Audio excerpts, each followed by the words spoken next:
Assalamualaikum warahmatullahi wabarakatuh. Halo semuanya, saya Karina Friska. Saya dari semester 6 Jurnalistik A. Di video kali ini saya akan menjelaskan tentang analisis media YouTube versus televisi. Seperti yang kita tahu, kalau dulu kita mau nonton hanya bisa melalui televisi. Tetapi di era teknologi yang semakin berkembang sekarang, kita bisa menonton hanya dengan menggunakan gadget di mana aja dan kapan aja. Tayangannya pun kita bisa pilih sesuai yang kita mau. Sekarang sudah banyak aplikasi-aplikasi bermunculan untuk menonton. Contohnya yang paling digandrungi sekarang yaitu YouTube. YouTube memiliki konten-konten yang menarik yang tidak bisa kita temukan di televisi. Hal itu yang menyebabkan televisi sekarang bersaing dengan media online yaitu YouTube dan aplikasi-aplikasi lainnya. Lalu bagaimanakah media konvensional seperti televisi dapat bertahan dan menarik minat penonton dalam terpaan media online? Untuk lebih jelasnya, saya sudah mewawancarai 3 narasumber yang akan saya tanyakan mengenai YouTube versus televisi. Berikut videonya. Nonton YouTube. YouTube. Kalau menurut saya sih nonton YouTube ya. Alasannya itu kalau YouTube tuh lebih banyak kontennya. Terus jauh sih bedanya sama TV. Kalau TV itu kan lebih monoton ya. Terus kita tuh kalau mau nonton juga ada jedanya, kayak misalnya udah habis hari ini terus besok lagi kita bisa nonton. Tapi kalau di YouTube itu kita bisa nonton semau-maunya kita. Terus kalau misalnya TV itu kan harus nonton di rumah, tapi kalau YouTube ini kita bisa nonton di mana aja, kapan aja.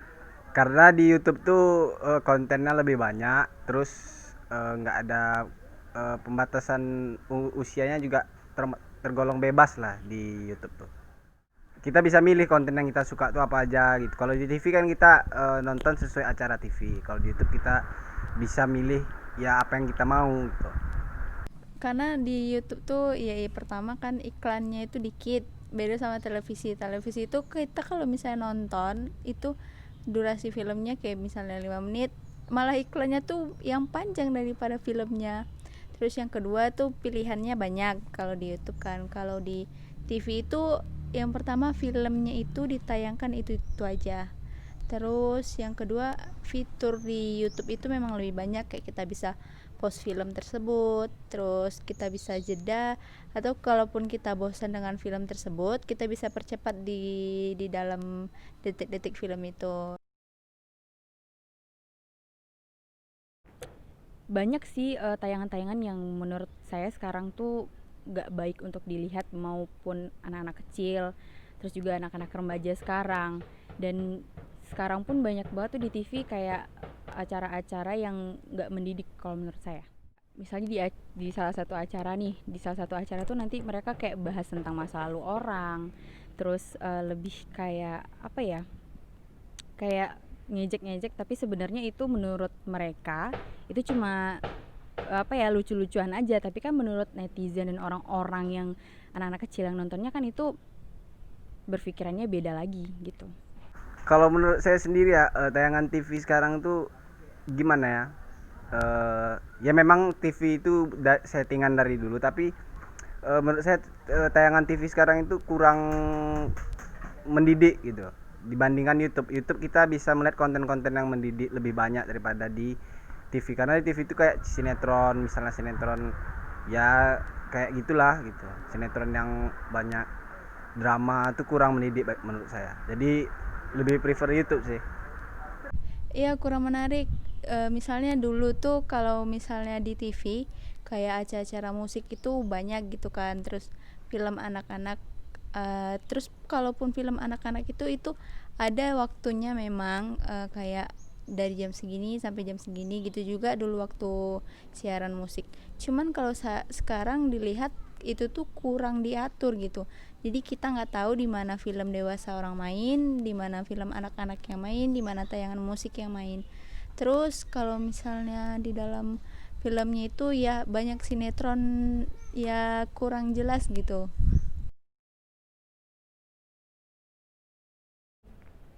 Kalau menurut saya, kayaknya sih mereka harus lebih kreatif lagi ya. Kreatif lagi itu kayak dulu nih, misalnya mereka ngadain acara-acara musik, itu kan bisa membantu anak-anak yang berkarya, yang muda-muda bisa tampil di TV, nunjukin bakatnya mereka. Terus mungkin dengan acara-acara yang lebih bagus lah.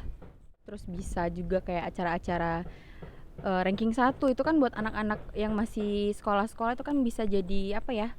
Jadi tempat mereka untuk menyalurkan bakatnya mereka juga. Menurut saya media yang menarik minat masyarakat itu yang pertama tayangan yang menghibur ya. Kayak yang menghibur masyarakat, konten yang nggak terlalu berat lah gitu. Misalnya konten kayak bagaimana keseharian vlogger atau apa, itu yang mungkin yang pertama yang paling banyak disukai masyarakat Indonesia.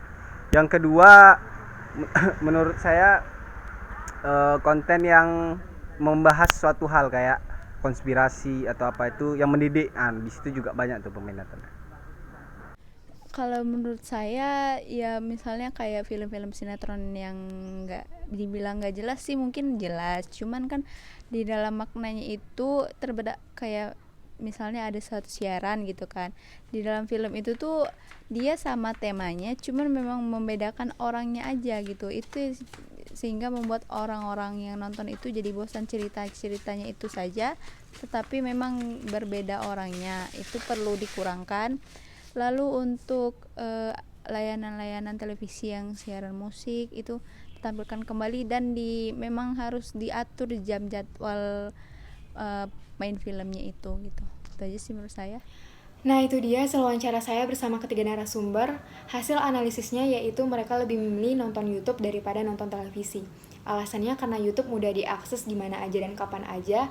Lalu tayangannya yang sangat beragam, kita bisa pilih sesuai yang kita mau. Dan juga iklan yang sedikit, jadinya kita nggak bosan untuk menunggu.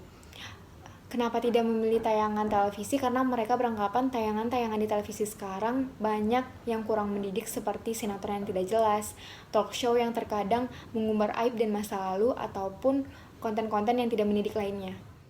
Mereka juga beranggapan bagaimana agar TV tetap bisa bertahan dan menarik minat penonton. Yang pertama yaitu mengurangi konten-konten yang tidak mendidik, seperti sinetron yang tidak jelas tadi, lalu talk show yang terkadang mengumbar aib dan masa lalu seseorang. Konten-konten yang ringan yang tidak terlalu berat seperti kegiatan sehari-hari, konten yang menghibur seperti acara musik, dan juga yang terakhir, jadwal penayangan yang teratur. Sekian penjelasan singkat dari saya, semoga dapat bermanfaat bagi kita semua. Jangan lupa di like, komen, dan subscribe. Terima kasih. Wassalamualaikum warahmatullahi wabarakatuh.